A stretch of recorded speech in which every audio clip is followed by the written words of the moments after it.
ಗುರು ಸಿಗೋದು ದುರ್ಲಾಭ, ಸಿಕ್ಕರೆ ನಮಗೆ ಬಹುಲಾಭ ಅಂತ ಹೇಳುತ್ತಾರೆ. ಗುರುಗಳು ಸಿಗದೆ ಕಷ್ಟ, ಸಿಕ್ಕಿದಾಗ ಅದಕ್ಕಿಂತ ದೊಡ್ಡದ ಜೀವನದಾಗ ಏನೂ ಇಲ್ಲ, ಏನೇನೂ ಕೂಡ ಇಲ್ಲ. ಅದಕ್ಕೆ ಗುರುವಿನ ಆಶೀರ್ವಾದವನ್ನ, ಗುರುವಿನ ಜ್ಞಾನವನ್ನ ಯಾರು ಪಡ್ಕೊಳ್ತಾರೆ ಅದು ನಿಜವಾಗಿರ್ತಕ್ಕಂಥ ಜೀವನ ಯಶಸ್ವಿ ಆಗ್ಲಿಕ್ಕೆ ಸಾಧ್ಯ ಇದೆ ಎನ್ನುವಂತ ಮಾತನ್ನ ಬಹು ಸುಂದರವಾಗಿ ವ್ಯಕ್ತಪಡಿಸ್ತಾರೆ. ಸಂಸ್ಕೃತದಲ್ಲಿ ಹೇಳ್ತಾರೆ, ದೇಹಾತ್ಮ ಬುದ್ಧಿಜಂ ಪುಣ್ಯಂ ನತಗೋಹತ್ವ ಕೋಟಿಭಿ ಆತ್ಮಹಂ ಬುದ್ಧಿಜಂ ಪುಣ್ಯಂ ನ ಭೂತೋ ನ ಭವಿಷ್ಯತಿ.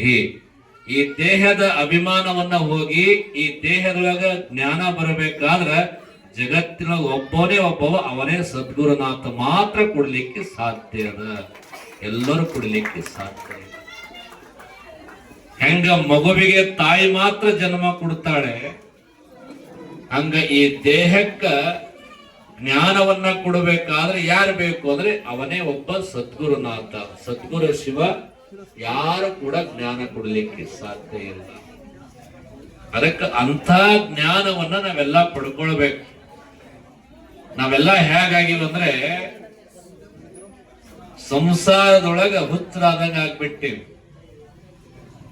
ಸಂಸಾರ ಕಣ್ಣಿಗೆ ಕಂಡ್ರೆ ಸಾಕು ಎಲ್ಲವನ್ನ ಮರ್ತು ಬಿಡ್ತೀವಿ ನಾವು. ದೇವರನ್ನ ಮರ್ತು ಬಿಡ್ತೀವಿ, ಗುರುವಿನನ್ನ ಮರ್ತು ಬಿಡ್ತೀವಿ. ಸಂಸಾರದೊಳಗ ಹುಚ್ಚರಾದ ನಡೆಯಂಗಿಲ್ಲ. ಸಂಸಾರದೊಳಗ ಶಾಣನಾಗಿ ಸಂಸಾರ ಮಾಡಿ ಈ ಗುರುವಿನಲ್ಲಿ ಬಂದು ಮಾತ್ರ ಹುಚ್ಚನಾದಾಗ ನಿನ್ನ ಜೀವನ ಯಶಸ್ವಿ ಆಗ್ಲಿಕ್ಕೆ ಸಾಧ್ಯ ಅದ. ಗುರುವಿನಲ್ಲಿ ಅಷ್ಟು ಅರಹುಚ್ಚನಾಗಿರಬೇಕು ಅಂತ ಹೇಳ್ತಾರೆ. ಒಬ್ಬ ಹುಚ್ಚ ಅರುಹುಚ್ಚ ಲಗ್ನ ಮಾಡ್ಕೊಂಡಿದ್ದ, ಸಂತೆಗೆ ಹೋಗಿದ್ದವ. ಸಂತೆ ಅಂದ್ರೆ ಗೊತ್ತಾಯ್ತಲ್ಲ ಮಾರ್ಕೆಟ್.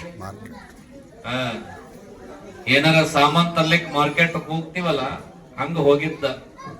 2 ರೂಪಾಯಿ ತಗೊಂಡು ಹೋಗಿದ್ದವ. ಹೋಗಿ ಸಂತೆ ತುಂಬಾ ತಿರುಗಾಡದ, ಏನು ತಗೊಳ್ಬೇಕಂತ ತಿಳಿಲಿಲ್ಲ ಅವನಿಗೆ. ಅಲ್ಲಿ ಕನ್ನಡಿ ಇದ್ದು, ಕನ್ನಡಿ ಅಂಗಡಿ ಹಾಕಿದ್ದ. ಕನ್ನಡಿ ಹತ್ರ ಹೋದ, ಅದ್ರ ಒಳಗ ಇವ ಕಂಡ. ಎದ್ರೊಳಗ? ಕನ್ನಡಿ ಒಳಗ. ಇವ ಅಂದ, ನನ್ನಂಗ ನನ್ ದೋಸ್ತನಲ್ಲ ಇದ್ರ ಒಳಗ, ಇದನ್ನ ತಗೋಬೇಕಂದವ. ಯಾವುದು?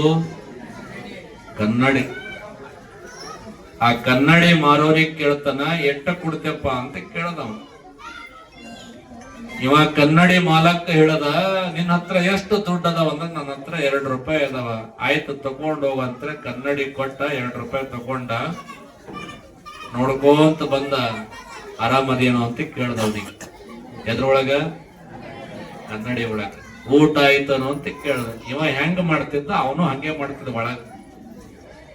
ಅವ ಅಂದ, ಬೆಸ್ಟ್ ಫ್ರೆಂಡ್ ಅಂದವ.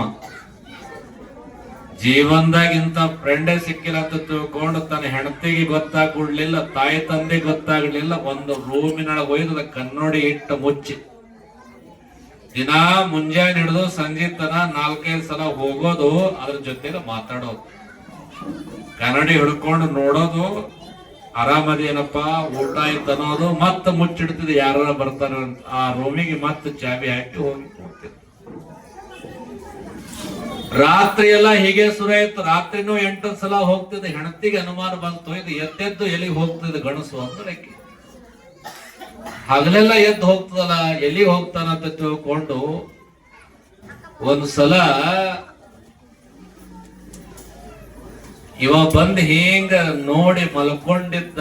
ಮಲ್ಕೊಂಡ್ ಆಕಿ ಬಂದಳು. ಏನಿಟ್ಟ ನೀ ಕೋಲ್ಯಾಗ, ಯಾರಿಗ್ ತಂದಿಟ್ಟ ನೋಡ್ಬೇಕಂತ ಆಕಿ ಬಂದಳು. ಕನ್ನಡಿ ಮೇಲೆ ಹೊಚ್ಚಿದಿತ್ತು, ಹೊಚ್ಚಿದ ತೆಗೆದಳು. ಅದರ ಒಳಗ ಕನ್ನಡಿ ಒಳಗ ಈಕಿ ನೋಡಿದಳು. ಈಕಿ ನೋಡಿ ಏನಂದಳು ಗೊತ್ತೇನು? ಅಲ ಅಲ ಅಲ ಅಲ, ಮತ್ತೊಂದು ಲಗ್ನ ಆಗ್ಯಾನಲ್ಲ ಇವ ಅಂದಳಿಕೆ. ಮತ್ತೊಂದು ಲಗ್ನ ಆಗ್ಯಾನಲ್ಲ ಇವ, ಅದಕ್ಕ ಮುಚ್ಚಿಟ್ಟಾನ. ನನ್ನಂಗ ಅದಳ ಇವ. ಈಕಿ ಸಿಟ್ಟು ಬಂತು ಹೆಂಡತಿಗೆ.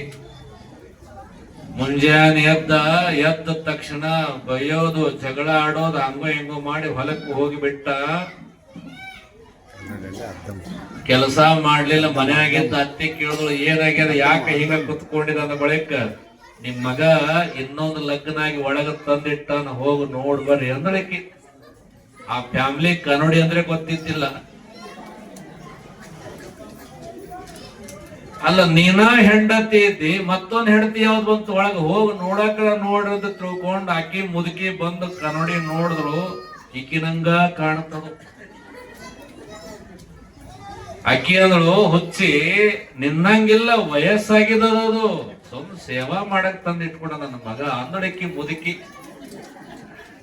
ನಿನ್ನಂಗಿಲ್ಲ. ಇವೆರಡೂ ಜಗಳ ಆಡ್ತಿದ್ದು. ಜಗಳ ಆಡುವಾಗ ಅದು ಹೊರಗಿಂದು ಮನಿ ಯಜಮಾನ ಬಂದ, ಅಂದ್ರೆ ತಂದೆ ಬಂದ, ಬಂದ. ಅತ್ತಿ ಸೊಸಿ ಜಗಳ ಆಡೋದು ನೋಡಿ ಅವ ಕೇಳದ, ಯಾಕೆ ಜಗಳ ಆಡತ್ರಿ ಇಬ್ರು ಅಂದಾಗ ಸೊಸಿ ಹೇಳಿದಳು, ನಿಮ್ ಮಗ ಇನ್ನೊಂದು ಲಗ್ನ ಮಾಡ್ಕೊಂಡು ಒಳಗ ತಂದಿಟ್ಟನ ಅಂತ ಇಕ್ಕಿ ಹೇಳಿದಳು. ಹೆಂಡತಿ ಹೇಳಿದಳು, ಇಲ್ರಿ ನನ್ನೋಟ್ಟು ವಯಸ್ಸಾಗ್ಯದ, ಸುಮ್ ಸೇವಾ ಮಾಡಕ್ ತಂದು ಇಟ್ಕೊಂಡಿರ್ಬೇಕಂತ ಇಕ್ಕಿ ಅಂದಳು. ನಾವ್ ಹೋಗಿ ನೋಡ್ತೀನಿ ಅಂತ ತಿಳ್ಕೊಂಡು ಅವ ಬಂದು ನೋಡ್ದ, ಕನ್ನಡಿ ಒಳಗ ಸೇಮ್ ಅವನಂಗ ಕಾಣಕತ್ತದ. ಅದಕ್ಕೆ ಬಂದು ಸಿಟ್ಟು ಆ ಮುದುಕಿ ಹೋಗಂತಾನ, ನನ್ನಂತ ಗಂಡನನ್ನ ಮತ್ತ ಒಳಗ ತಂದಿಟ್ಕೊಂಡಿದನೋ ಅಂತಂದಿವ. ಎಲ್ಲಾ ಜಗಳ ಆಡಕತ್ತ ಬಿಟ್ಟು ಇಡೀ ಫ್ಯಾಮಿಲಿನ ಜಗಳ ಆಡಕತ್ತು. ಯಾವಾಗ ಜಗಳ ಆಡ್ಲಾರ್ದ ಪರಿಸ್ಥಿತಿ ಒಳಗ ಅವನು ಬಂದ ಹೊಲದಿಂದ ಅವನು ಕೂಡ ಜಗಳ ಆಡಕತ್ತಿದ, ಏನದ ಏನಿಲ್ಲ ಅಂತ ನೋಡಿ ಕನ್ನಡಿ ತಗೊಂಡು ನೋಡಿದಾಗ ಅದು ತೆಳಗ ಬಿದ್ದು ಹೊಡೆದ ತಕ್ಷಣ ಅವಾಗ ಅವ್ರಿಗೆ ಗೊತ್ತಾಯ್ತು, ಇದು ಬರೀ ಚಿತ್ರ ನೋಡೋದಷ್ಟೇ ಅದ ಹೊರತಾಗಿ ಒಳಗ ಮನುಷ್ಯರು ಯಾರು ಇಲ್ಲ ಅಂತ. ಅವಾಗ ಇವ್ರಿಗೆ ಬುದ್ಧಿ ಬಂತು. ಹಂಗ ನಮ್ಮ ಜೀವನದೊಳಗ ಏನೂ ಕೂಡ ಇಲ್ಲ, ಒಂದು ದಿವಸ ಹೋದಿವಂದ್ರೆ ಇದು ಮಣ್ಣಾಗಿಡುತ್ತಾರ, ಆದ್ರೆ ಗುರುವಿನ ಜ್ಞಾನ ಮಾತ್ರ ಇದು ಶಾಶ್ವತವಾಗಿರುತ್ತದೆ. ಅಂತ ಬದುಕನ್ನ ಬದುಕಿ ತೋರಿಸದೆ ನಮ್ಮ ಜೀವನ. ಅದಕ್ಕೆ ಹೇಳುತ್ತಾರೆ, ಎತ್ತಾಗಿ ತುತ್ತಾಗಿ ಹಿತ್ತಲದ ಮರವಾಗಿ ಗುರುವಿನ ಹತ್ತಿರ ಇರು ಎಂದ ಸರ್ವಜ್ಞ. ಎಲ್ಲರಿಗೆ ಸಿಗ್ಲಿಕ್ಕೆ ಸಾಧ್ಯ ಇಲ್ಲ ಜ್ಞಾನ. ಗುರುವಿನ ಸಿಗ್ತದೇನ್ರಿ?